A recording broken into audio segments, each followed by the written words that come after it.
para poder interactuar. Sin embargo, todas las notificaciones van a venir también a través de Classroom, que es nuestro principal canal para pasar las clases.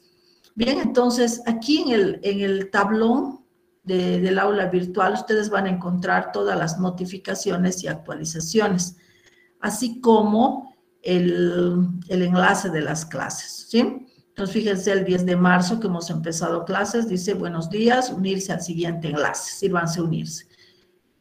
Hoy día el enlace de la clase de hoy, un poquito tarde porque tenía un inconveniente, van a disculpar, ya la próxima vamos a regularizar.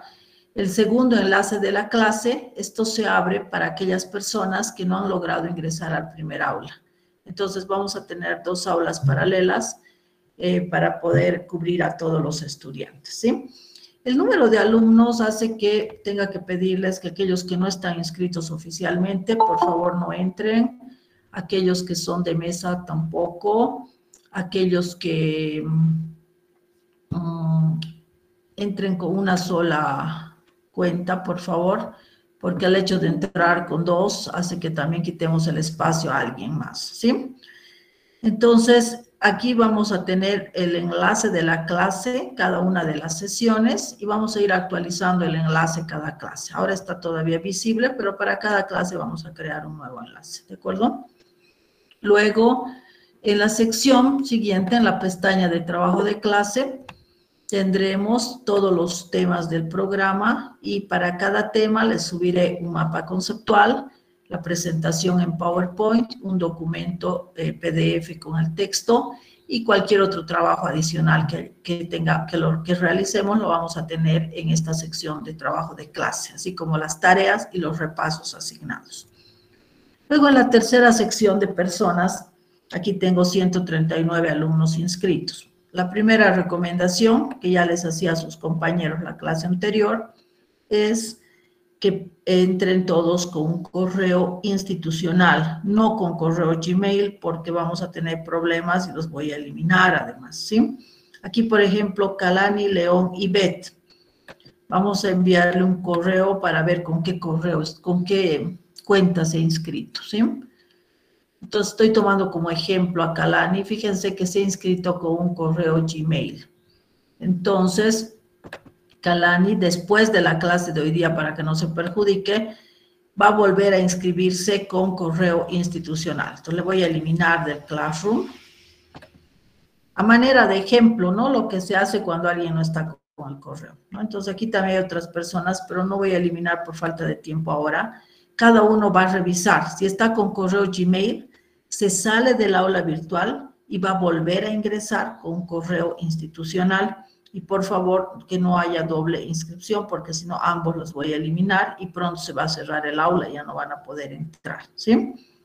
Entonces, voy a requerir que varios de ustedes que no están con el correo correcto corrijan su situación, como por ejemplo Andrea Miranda, Calvi Valeria, Maribel Condori, Alison Cuchayo, Gilmar Guzmán, Sheila Herrera, Jonis, por ejemplo, aquí hay un Jonis, fíjense, pone un ojo. ¿Les parece correcto eso? ¿Quién es este Jonis? Ojo, nos está observando, dice Jonis. Es un Mercenarios 2K, ¿qué les parece? ¿Qué hacemos con Mercenarios 2K? Debemos eliminarlo del curso, ¿sí? Entonces, solo aquellos que estén en la lista se van a quedar una vez que suban, ¿no? Tengo entendido que en unos 2 días van a migrar ya de todos. Bien, Jocelyn Vargas también está con otro correo. Lo mismo León Johan. Todas estas personas, por favor, les ruego regularizar su ingreso a Classroom a través de un correo institucional. Claudina Rojas, Romina Arispe. Entonces, hay personas que a veces no están en la clase y hasta que no salgan las listas, bueno, van a estar aquí. Pero les ruego, por favor, a los que son mesa, no están inscritos, que se salgan voluntariamente para evitar que yo les elimine, ¿sí?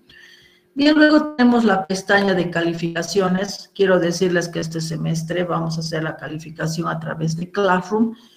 Voy a hacer más bien, lo cual significa que cada uno de ustedes va a recibir la nota de todos los trabajos, de todos los repasos que vaya a realizar, ¿sí?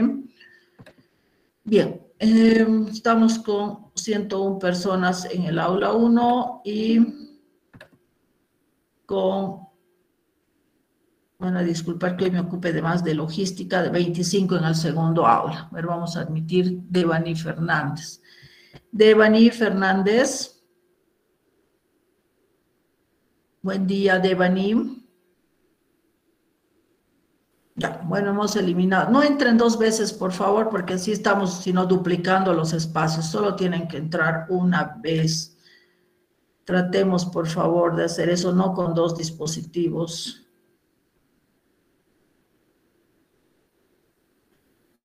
Bueno, era la única que estaba con esa situación.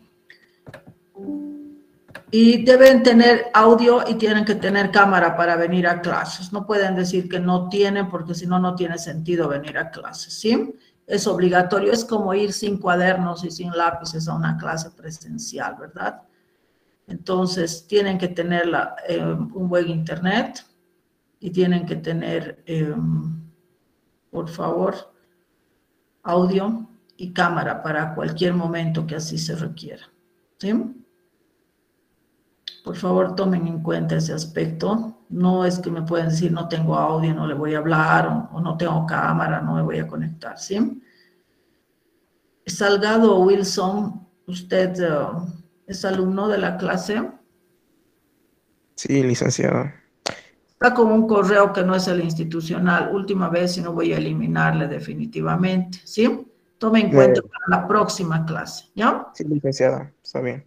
Ahora todos me van a poner, todos los que todavía no han puesto deben poner presente en el chat para que registre la asistencia. Al iniciar cada clase van a hacer de esta manera, ¿sí? Bien, tenemos muchos más alumnos que la clase anterior. Entonces voy a dar algunas recomendaciones muy cortitas. El día jueves hemos empezado la materia de Estadística 1. Voy a impartirles la docencia. Mi nombre es Claudia Montaño Quiroga. Vamos a pasar clases 2 veces por semana, martes y jueves, a horas 8:15 a 9:45. Tenemos solamente 2 sesiones por semana, lo cual implica que vamos a optimizar al máximo nuestro tiempo. Voy a pedirles, voy a rogarles que los martes y jueves no tengan cruce, que los martes y jueves se coloquen en un lugar tranquilo, donde no haya interferencia y puedan pasar la clase. Todas las clases las vamos a tener en tiempo real, vale decir, a través de Meet. El aula virtual está en Classroom, ahí se va a poner en el tablón el enlace cada clase y ustedes van a ingresar minutos antes, va a estar ya el enlace para que ustedes puedan entrar a la sesión correspondiente. Todas las clases serán en tiempo real. Tal vez una en el semestre o 2 podríamos hacer algún trabajo asincrónico, pero el resto vamos a estar en tiempo real, ¿sí? Lo cual implica que ustedes le dediquen tiempo.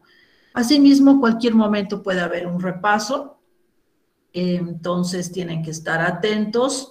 Todo material que se avance en la clase puede ser evaluable después, minutos después, en base a lo que estemos explicando.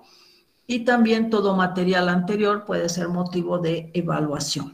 Entonces, tomen en cuenta eso.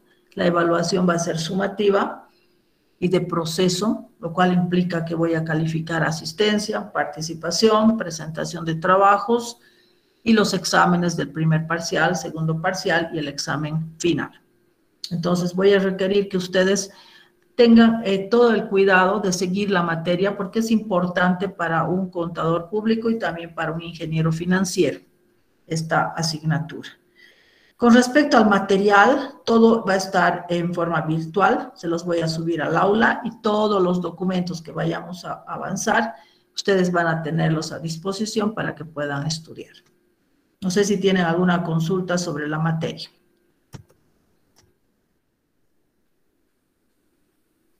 ¿No? Siempre tengan un cuaderno de apuntes para anotar algunos elementos necesarios, pese a que el material va a estar. A veces necesitamos complementar con elementos de la explicación. Por otro lado, no grabo las clases porque ustedes van a tener todo el material y voy a requerir que más bien estén atentos para poder seguir la clase. Además, como va a haber repasos cualquier momento, entonces tampoco se podría tener una clase muy bien grabada, ¿no? Entonces les voy a pedir que tomen apuntes, registren los elementos y hagan el seguimiento de la materia, ¿sí? Este esquema, por ejemplo, sí lo van a tener, pero algún elemento adicional también tienen que tomarlo en cuenta, ¿sí? Muy bien, entonces vamos a empezar hablando de qué es estadística. De lleno entramos al tema 1, introducción a estadística. La primera pregunta que nos planteamos será, ¿qué es estadística? Y podemos decir entonces que la estadística es una ciencia. ¿Por qué decimos que es ciencia? Porque tiene sus propias teorías, leyes, principios, reglas y axiomas. Esta ciencia trabaja con datos o información numérica, cuyo objetivo final será la toma de decisiones. Ahora, el profesional contador público y el ingeniero financiero, a lo largo de toda su vida profesional, trabajarán con datos. Por ello es importante hacer el manejo científico de ellos.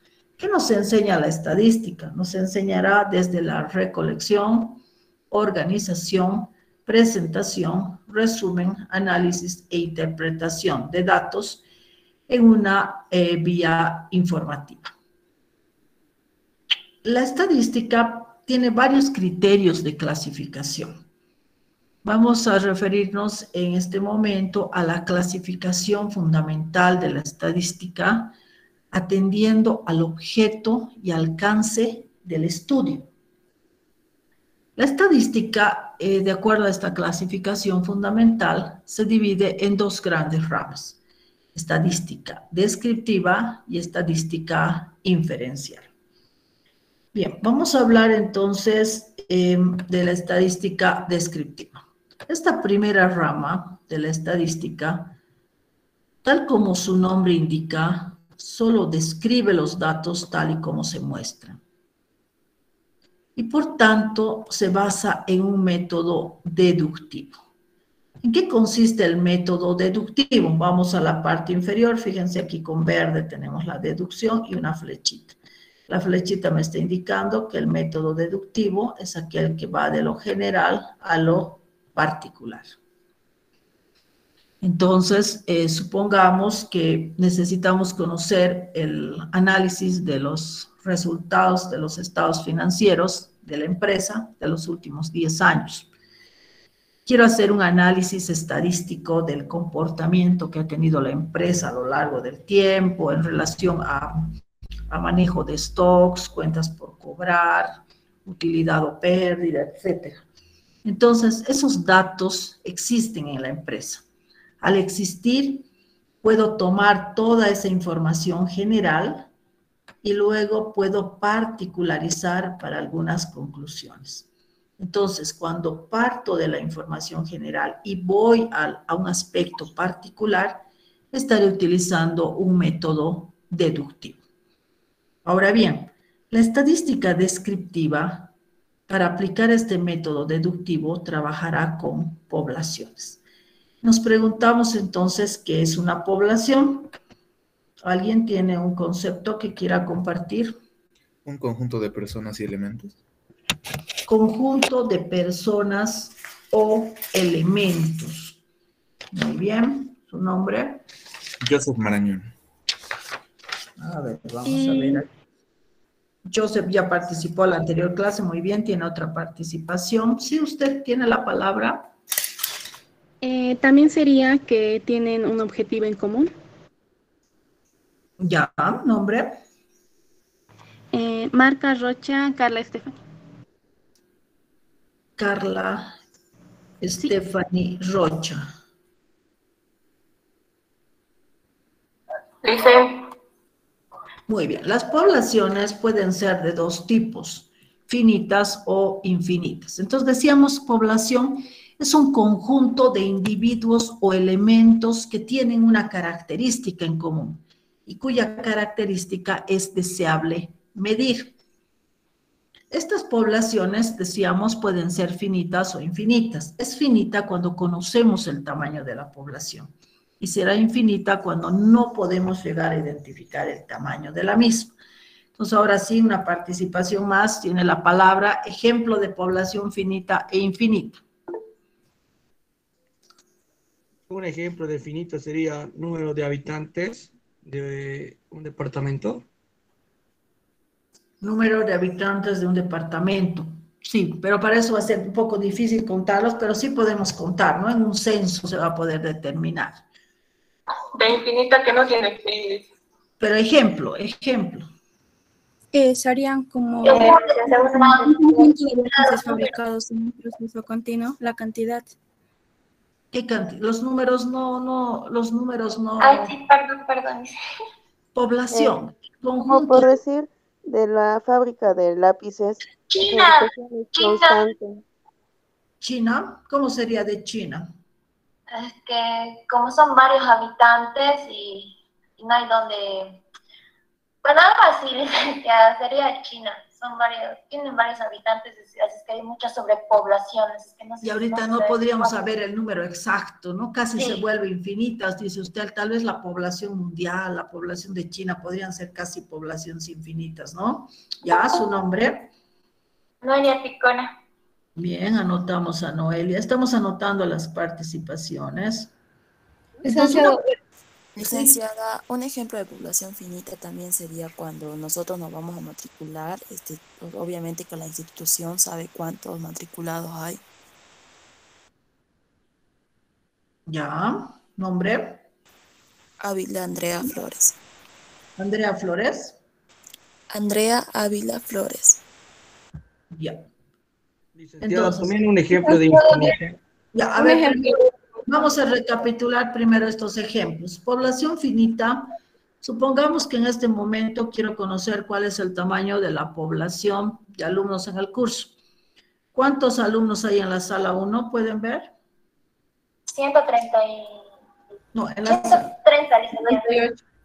Sumando la sala 1 y 2. Sí, 1 y 2, 130. Ya, 130. No, 36, sí, 136. Ya, 136 alumnos. ¿Eso será una población? Sí, licenciada. Sí. ¿Y qué va a pasar cuando la próxima clase vengan más y digan, ah, yo recién me he inscrito, es que no encontraba el código, es que yo no tenía internet, es que yo me he inscrito manual?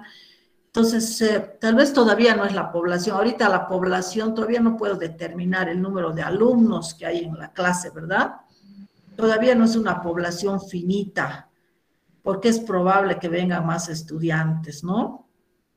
Entonces, población finita es cuando puedo conocer el tamaño, pero si yo cuento y digo, los que están ahorita van a ser todos los alumnos, no van a inscribir ni uno más, entonces el tamaño de la población sería de 136 alumnos, ¿verdad? Y es una población finita. Pero si quiero en este momento tener el dato exacto e invariable de la población mundial, se convierte en una población infinita, ¿verdad? O la población de China, que nos decía su compañera. Entonces, esa es la diferencia entre la población. Por ejemplo, puedo decir el número de árboles que hay en el Museo Alcides de Orbigny. ¿Sí? ¿Cuántos árboles habrá? ¿Será finito o infinito? Infinito.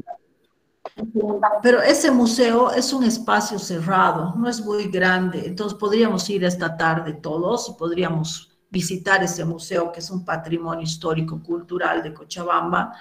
No sé cuántos han tenido la oportunidad de visitar ese museo y podríamos contar los árboles porque no es muy grande, entonces será una población finita. El número de árboles que hay en ese museo, algo muy concreto y fácil de cuantificar.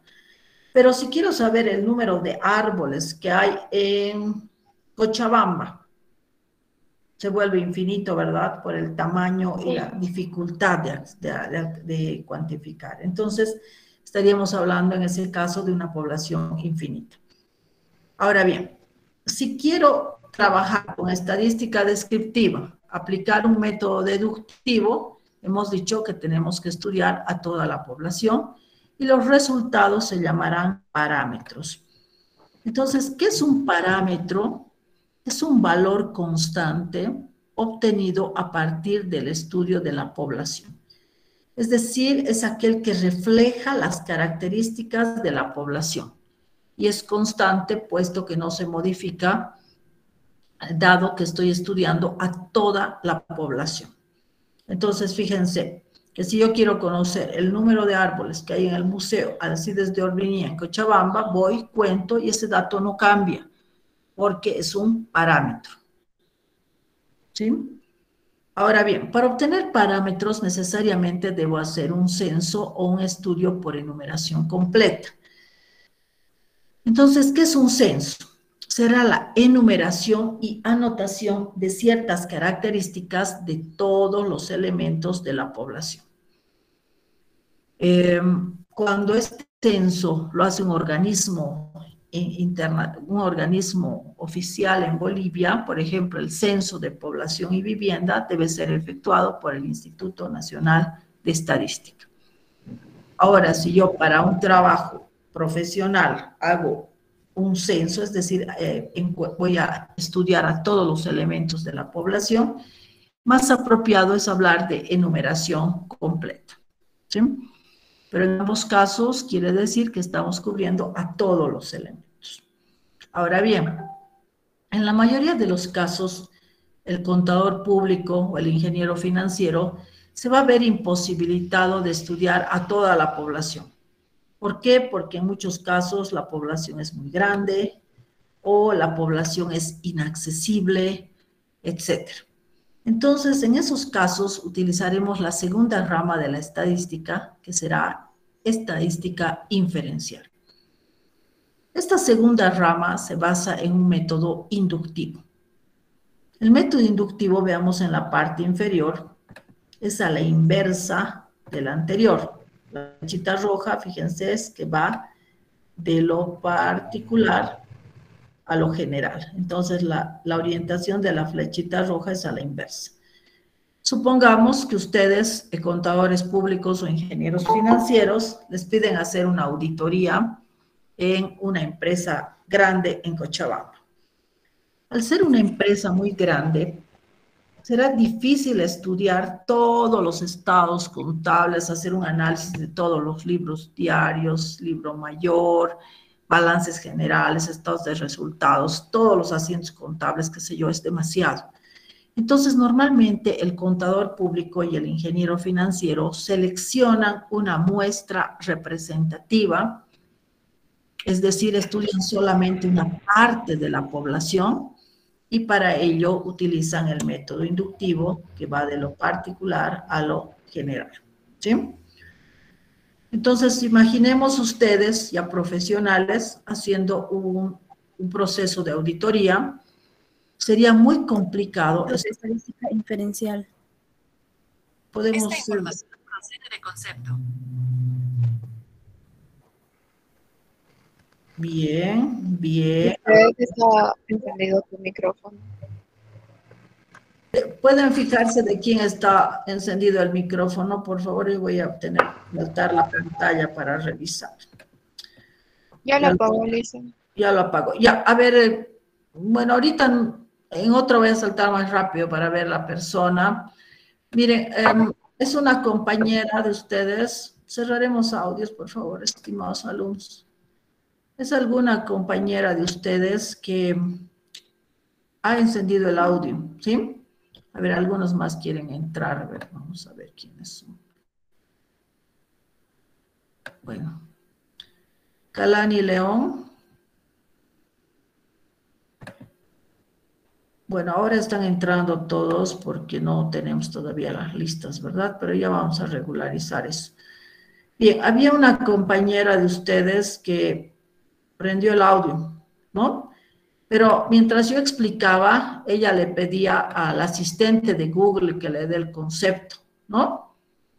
Entonces, está bien si quieren complementar, pero háganlo otro rato, no cuando yo estoy explicando la clase, porque si no yo les diría, hagan con el asistente de Google la tarea, yo ya no voy a pasar ni una clase y les voy a decir, lean en su casa como puedan, si entienden, si pueden, aplican y nos vemos en el examen.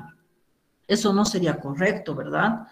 Entonces, si ustedes quieren utilizar el asistente de Google, les contaré que no es bueno. A veces los que dan mesa, que el examen es oral, intentan utilizar el asistente de Google porque repiten la pregunta para que les ayude. Pero como este es un diccionario general, no aplicado a estadística, no es un texto estadístico el que está manejando el asistente de Google. La mayoría, el 90% de los casos no coincide. Entonces, no sirve.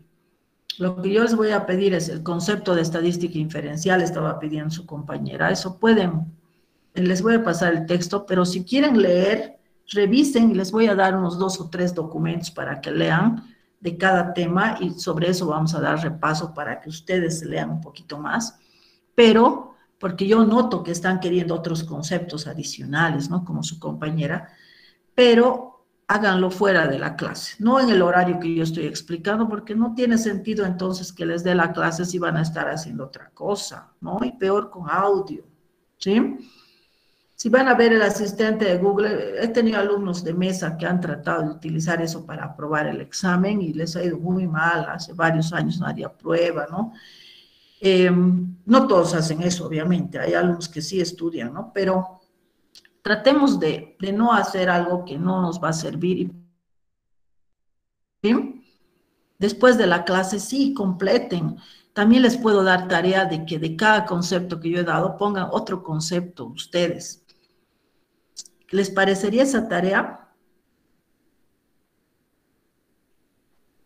Que les podría ser, ¿no? Vamos a pensar qué tarea damos al finalizar la clase, pero no lo hagan en este horario.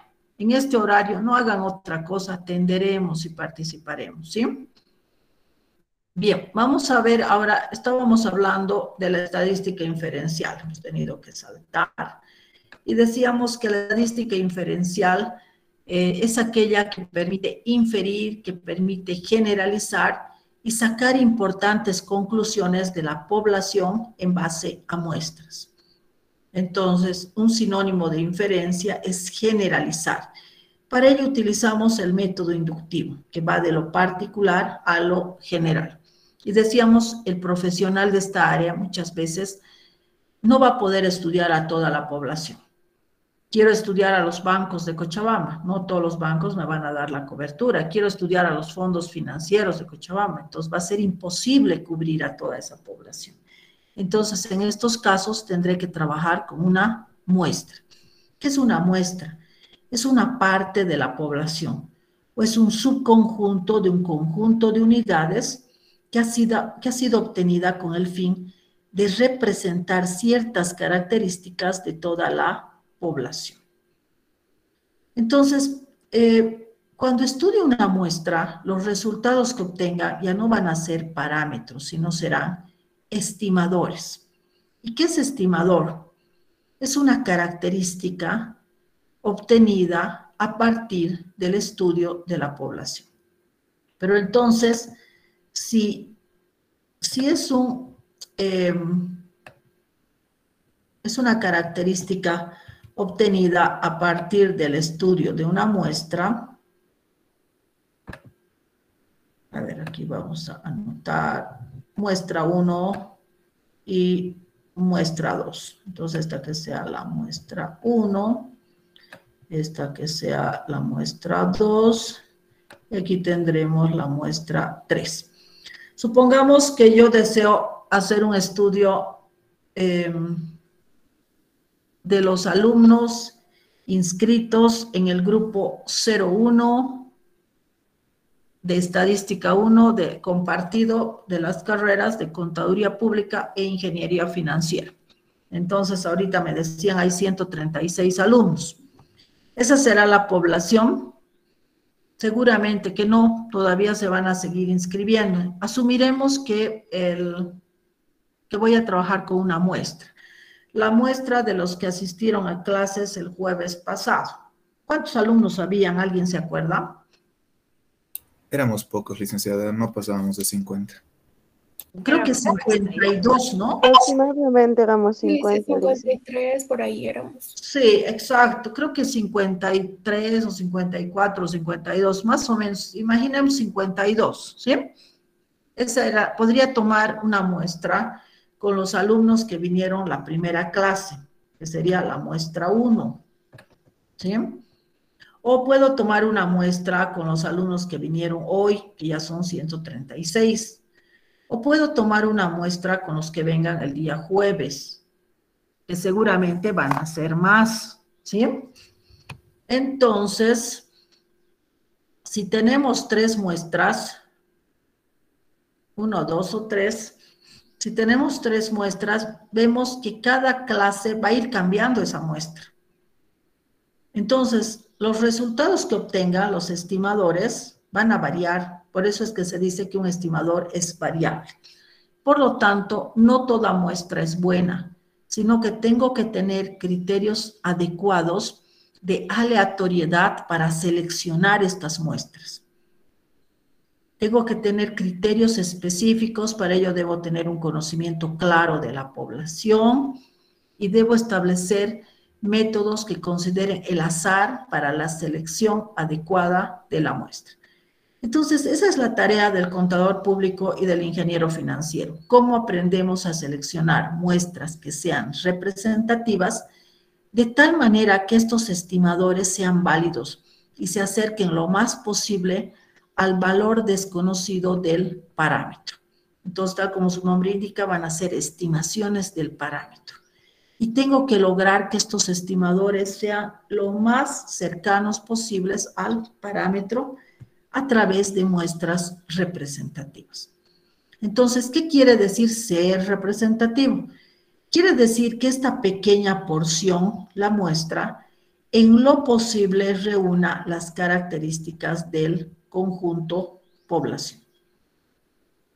Ahora bien, para obtener muestras representativas, aplicaremos la teoría del muestreo, donde muestreo es el procedimiento mediante el cual obtenemos una o más muestras representativas. Entonces, fíjense la diferencia entre estadística descriptiva e inferencial. La primera rama utiliza un método deductivo, trabaja con poblaciones, los resultados se llaman parámetros y para ello debo efectuar un censo. Caso contrario, si no puedo estudiar a la población, aplicaré estadística inferencial. Con un método inductivo, para ello debo estudiar una muestra que sea lo más representativa posible. Los resultados se llamarán estimadores y para ello aplicaré la teoría del muestreo. Cabe mencionar que en los últimos tiempos cada vez se hace más importante la estadística inferencial, porque cada vez es más difícil estudiar a toda la población.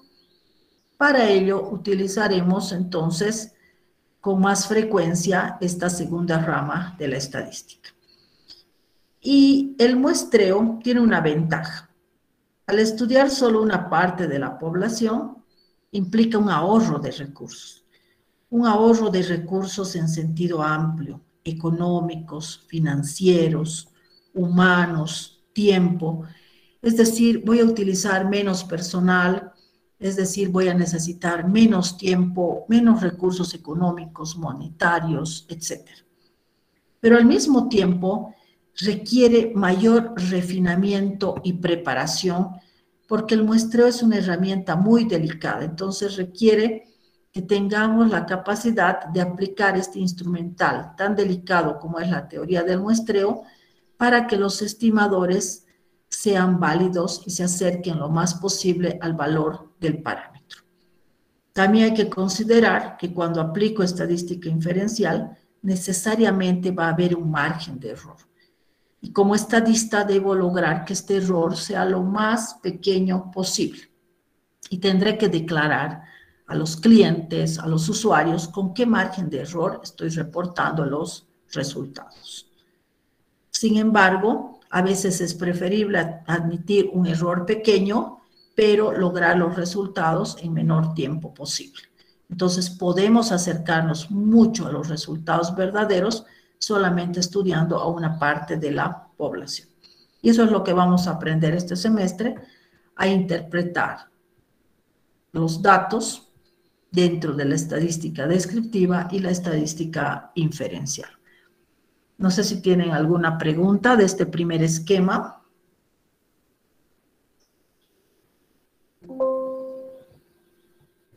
Bien, vamos al segundo esquema.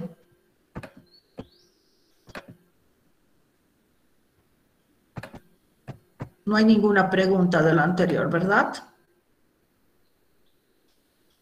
No, licenciada. Voy a pasarles material con todo eso para que ustedes lo tengan a la mano. Vamos a la segunda pregunta. Ahora solo hemos respondido una pregunta que era... Una consulta. Perdón. Adelante. Sí, cuando hacemos, digamos, como usted me dice, digamos, un tema estadístico, digamos, utilizamos el muestreo, sí o sí tenemos que indicar, digamos, el margen de error que podemos tener. Exacto, por supuesto, sí. Una vez que aplicamos la estadística inferencial y trabajo con muestra, ya va a haber un margen de incertidumbre, un margen de error. Los resultados no son factuales, entonces diré, se ha trabajado con un 2,5% de error, con un 3%, un 5%. Cuando ustedes vean estudios estadísticos van a encontrar que siempre que se aplica esta segunda rama tenemos que indicar cuál es el margen de error. Normalmente giran alrededor del 2, 3, 5%. Podemos admitir hasta un 8%, 10%. Más allá de eso ya el sesgo es muy grande. ¿Sí? ¿Algo más? Gracias. Muy bien, a usted. Vamos a la segunda pregunta. ¿Qué es una variable? Vamos a decir que dentro de la estadística, variable es una característica, vamos a ver. Es una característica o atributo de las unidades de observación. Y también van a poder probar que si le preguntan a su asistente de Google, le dicen qué es variable, les va a dar cualquier definición que no tiene nada que ver con lo que estamos hablando. Por eso es que no les recomiendo a la señorita de Google que les va a ayudar, porque les va a hacer aplazar, ¿sí? Entonces, ¿qué es una variable? Variable es una característica o atributo de las unidades de observación. ¿Y qué es una unidad de observación? Se refiere a quien me reporta los datos en última instancia. Si quiero hacer un estudio de sobre la percepción que tienen sobre las clases virtuales de los alumnos de Estadística 1, y les pregunto a ustedes, ¿cómo percibe las clases virtuales? ¿Cómo ha percibido este último tiempo? ¿Cómo evaluaría del 1 al 10?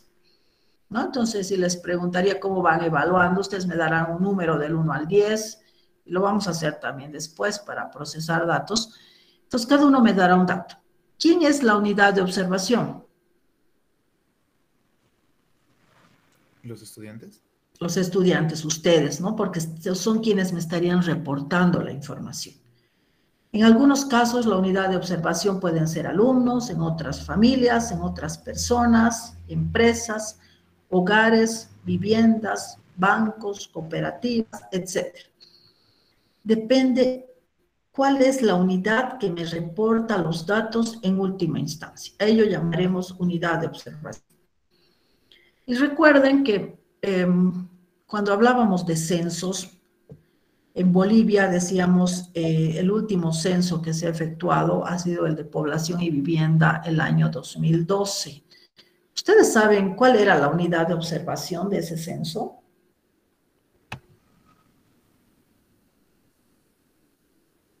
¿Cuál habrá sido la unidad de observación? La población entera, ya, su nombre. Vamos a anotar a Carlos Velázquez, pero además había más de una unidad de observación. ¿Cuál más habrá sido la unidad de observación? Si tenían viviendas propias. El número de fallecidos. Carlos Velázquez me dijo antes, ¿verdad? Ya. Después, ¿quién me habló?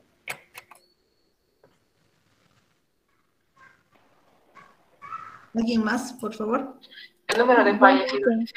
¿Cómo el número? A los fallecidos no se les hace el censo. Eso es, no. Número de habitantes por domicilio. Familias. El número de habitantes por domicilio. ¿Quién me dijo el número de habitantes? ¿Las viviendas?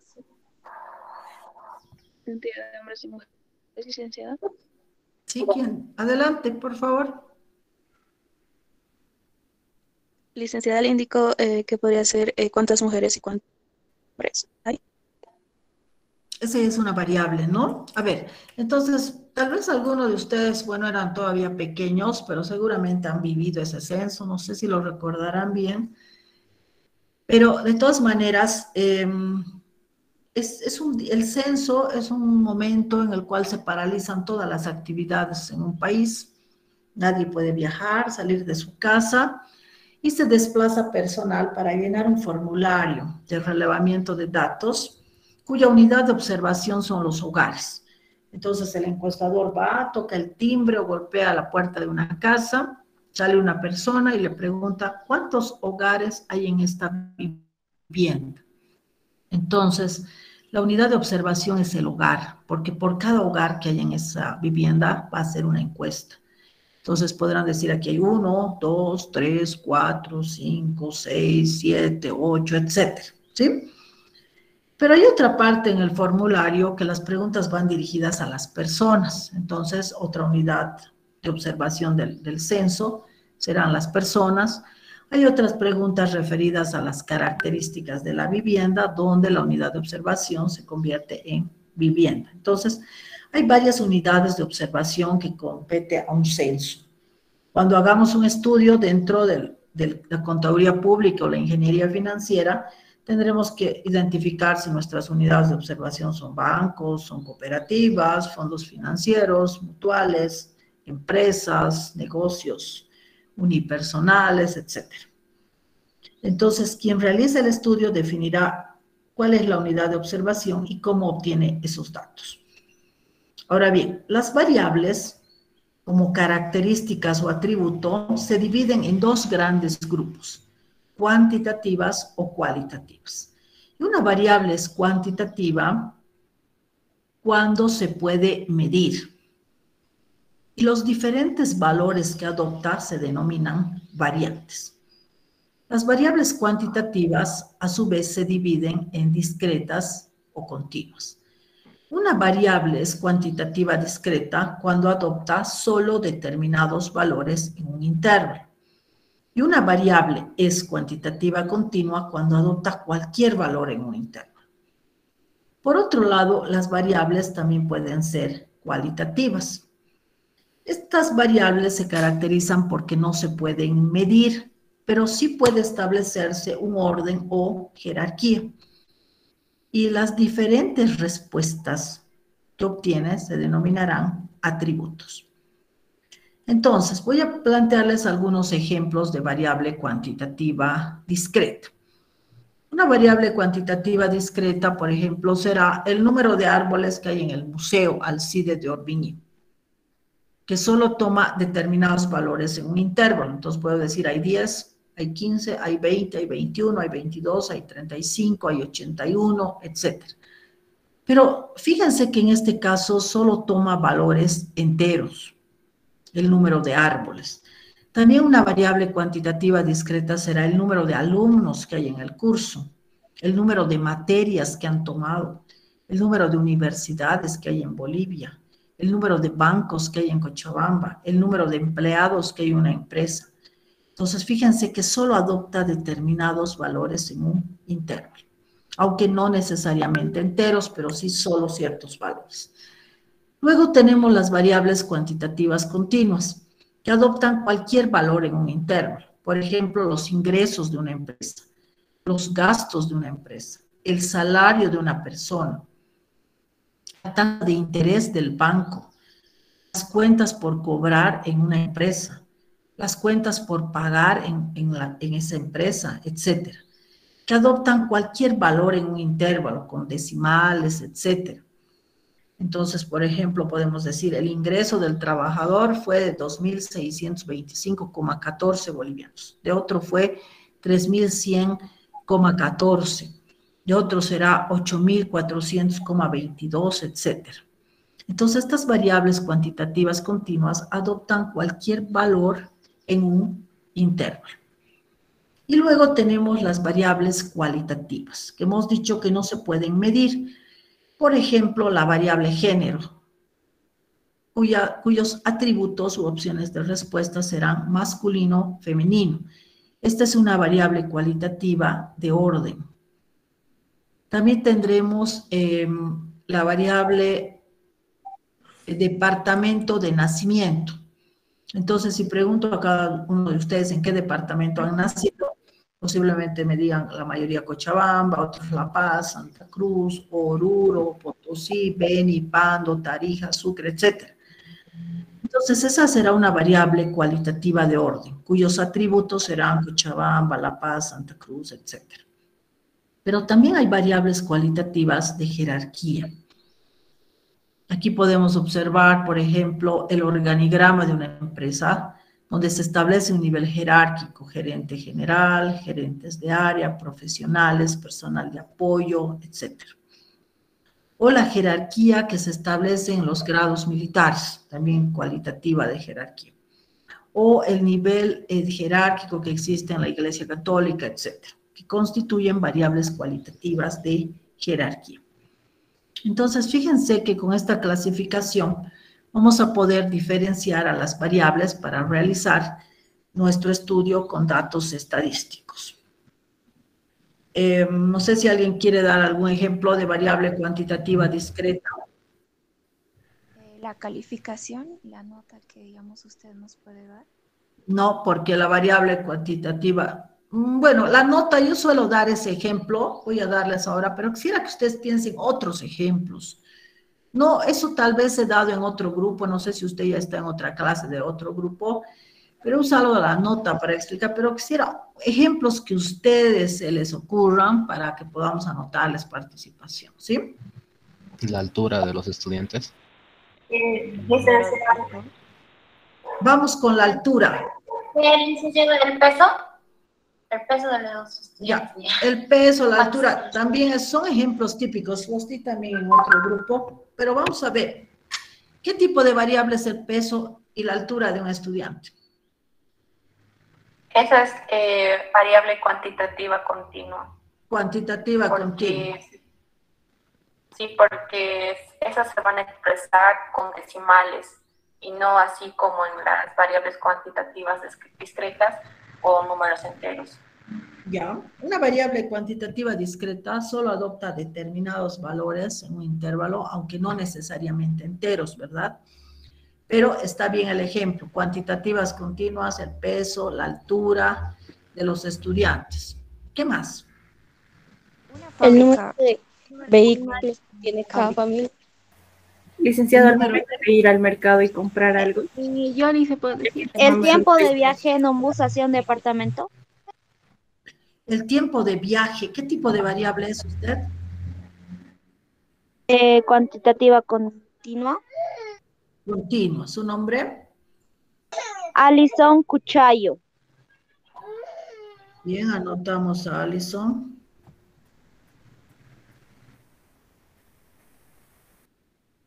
El tiempo de viaje, el tiempo que tarda en viajar Cochabamba, Oruro, ¿sí? Variable cuantitativa continua, adopta cualquier valor. Y de esa manera, estimados alumnos, vamos a ir completando con ejemplos la siguiente clase y ya vamos a entrar a otros subtítulos del tema introductorio de estadística. Sin embargo, estos dos esquemas ya se los voy a subir al aula virtual, van a estar atentos que ya vamos a ir empezando a nutrir nuestro aula de material, ¿sí? Si tienen algún comentario antes de retirarnos, si no, continuaríamos la siguiente clase. Disculpe, Lice, ¿La edad sería una variable cuantitativa discreta? Es un ejemplo tipo que suelo dar. Voy a explicarles la próxima clase, ¿sí? Ya, está bien, Lice. Muy bien. Dicen, ¿hasta qué hora va a subir el material? No lo sé todavía, pero tenemos nuestra próxima clase el martes, ¿no? Cualquier rato. O tienen una hora específica, no creo, ¿verdad? Voy a estarles subiendo todo el material referente.